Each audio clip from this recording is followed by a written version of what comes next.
I'm Mel with Epic Archery Unleashed, and we have not done a video in a long time, but I have some of the best news. I got to shoot the PSE EVO XF. One of our local shops is bringing in a bunch of all variety of bows in lower limb weights so that women can have the opportunity to shoot them. Those of us who are a little bit weaker and who are a little bit shrimpier, that's me on the short side, who have shorter draw lengths and lower draw weights and usually don't get the opportunity to shoot some of those bows because you can only get your hands on them in 70, 60, 70, 80 pound limbs. But they brought in the EVO, and I am so excited to tell you about it today. All right, so to start off, let's talk about the specs. I think that it's really good to break it down a little bit. So this bow actually comes in 3 different cams. So they have the E2, the EC, and the S2 cam. The one that our shop brought in is the S2 cam, so that's the one that I'm going to talk about a little bit today. It is the only one that comes in a 50 pound limb. The rest only come in 60, 70, and 80 pounds, which is a little bit out of my draw weight range, sadly. So the E2 cam was the only option, so that's the one that I'm going to give you my opinion on today.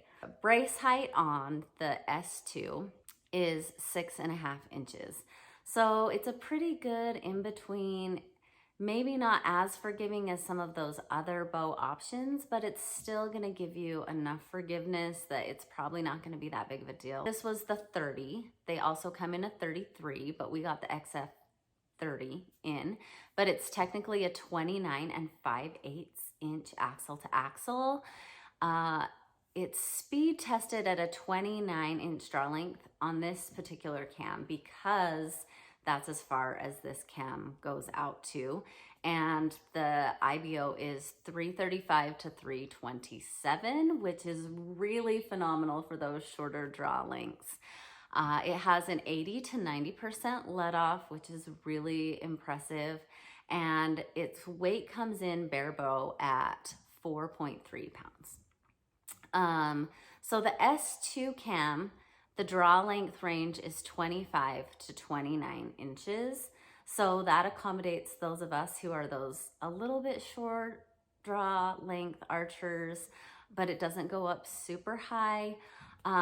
It is kind of a narrow range. So there are still a lot of women out there who are shorter than a 25. And for those of you, I'm so sorry, but this particular bow and cam setup only comes in a 25 to 29 inch. The S2, like I said, comes in a 50, a 60, a 70, and an 80 pound limb option. The one that I tried was 50. I'm gonna tell you that I had it cranked down quite a bit, and I'll get to the reasons why in a second.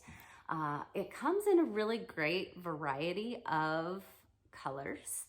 The one I shot was charcoal, and it's beautiful, but it comes in black, tan, First Flight Fusion, Elevate 2, and the Gore Optifade Subalpine as well. So there's lots of color options. PSE does a really good job with all their colors, so that's kind of great. Let's talk a little bit about some of the things that PSE did with this bow. Some of the upgrades that you might not have seen before.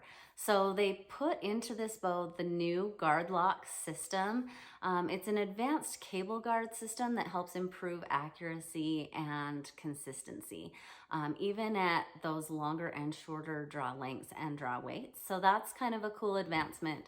It also has the limb vise pocket, which is a new technology from PSE. It's just a lighter and more stable limb pocket system. There's a lot that goes into it. And then the S2 cam is really kind of cool because it maximizes the energy transfer and maximizes performance for all draw lengths. So it helps keep all of that energy behind your arrow, even if you're like me, a short draw, lower draw weight archer. So that S2 cam was really, really a cool component that really drew me to this bow.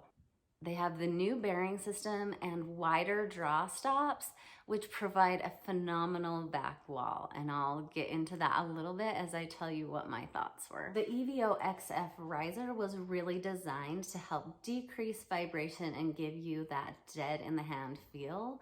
And I was so impressed with this bow. Absolutely no vibration. Like, the shot was amazing on the release.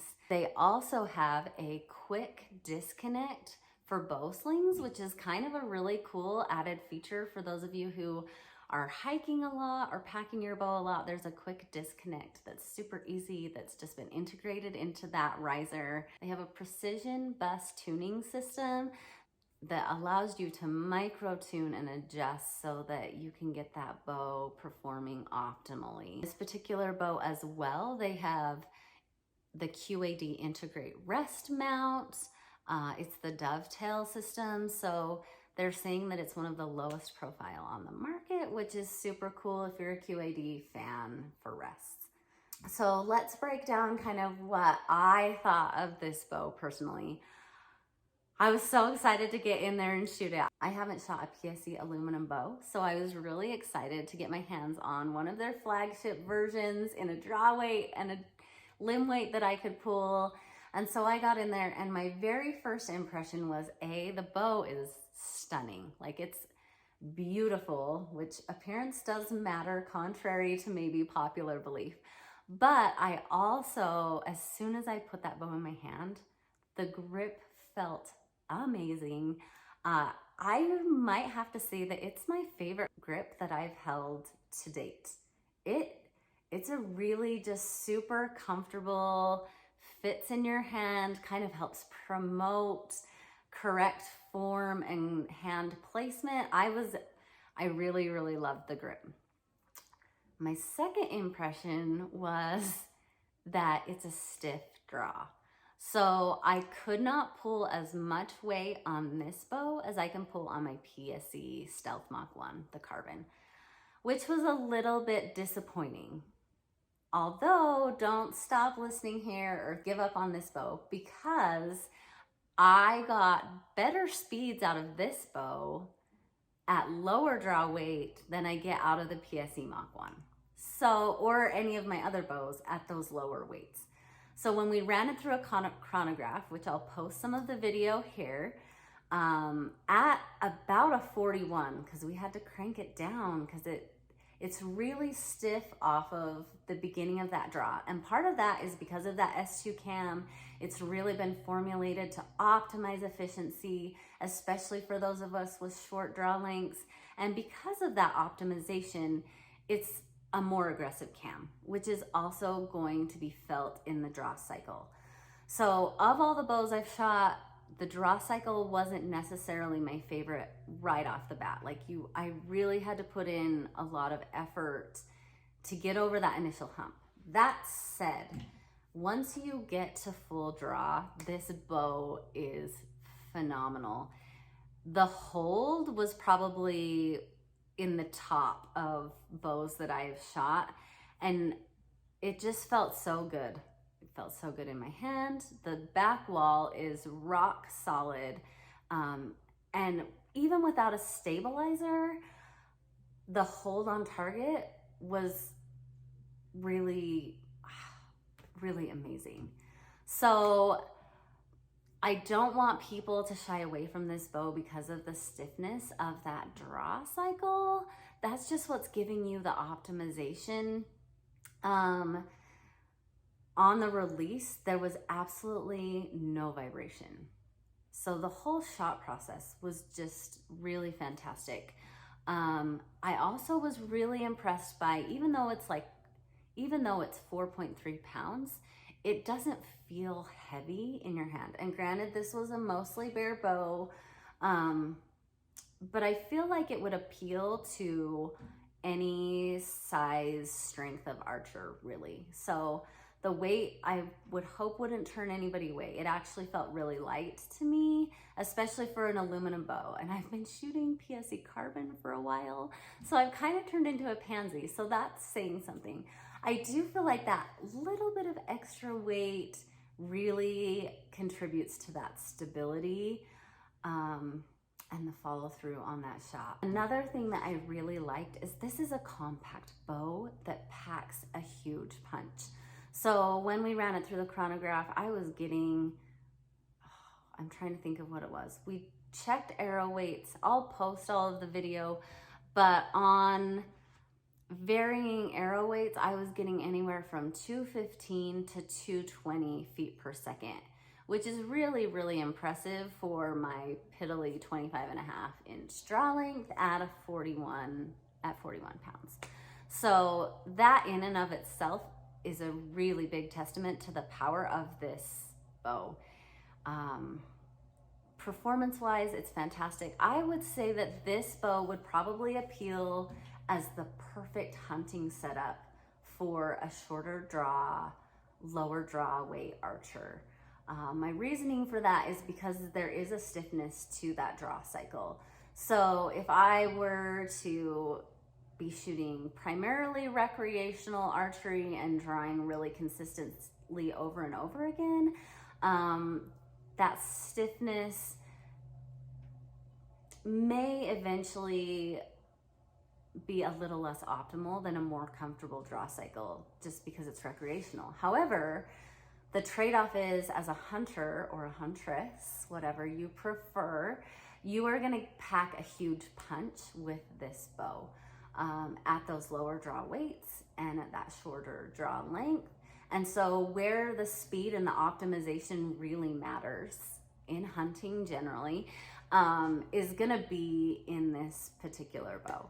So I hope that you all will go out and check this bow out. I definitely don't think that you are going to be disappointed. And if you are local to the anywhere from southeast Idaho down to the Salt Lake Wasatch Front area and you want to get your hands on this bow and shoot it in a lower draw weight, it's here, you guys, it's here. So I want every woman who possibly can to get out and shoot this and give it a try. Drop me comments about what your thoughts are too. I just think somebody's gonna find this bow and just fall absolutely in love with it. There are so many things that it just kind of stole my heart about.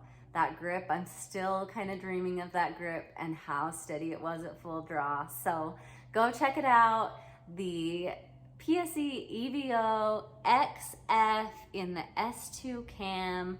You don't want to miss out. And here's some footage of some of the shot process so you can see kind of how it all went down while I was shooting it. I hope y'all have the best day, and we will be back with more reviews coming up soon.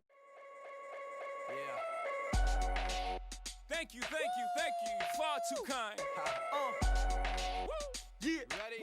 Let's go. Can I get an encore? Do you want more? Cook and roll with the Brooklyn boys. The grip is super nice. I really like the grip. Yeah. Now what the hell are you waiting for? After me, there should be no more. So for one last time, make some noise. Get him, Jay. Who you know fresher than Hov? Riddle me that. The rest of y'all. Back walls are really nice.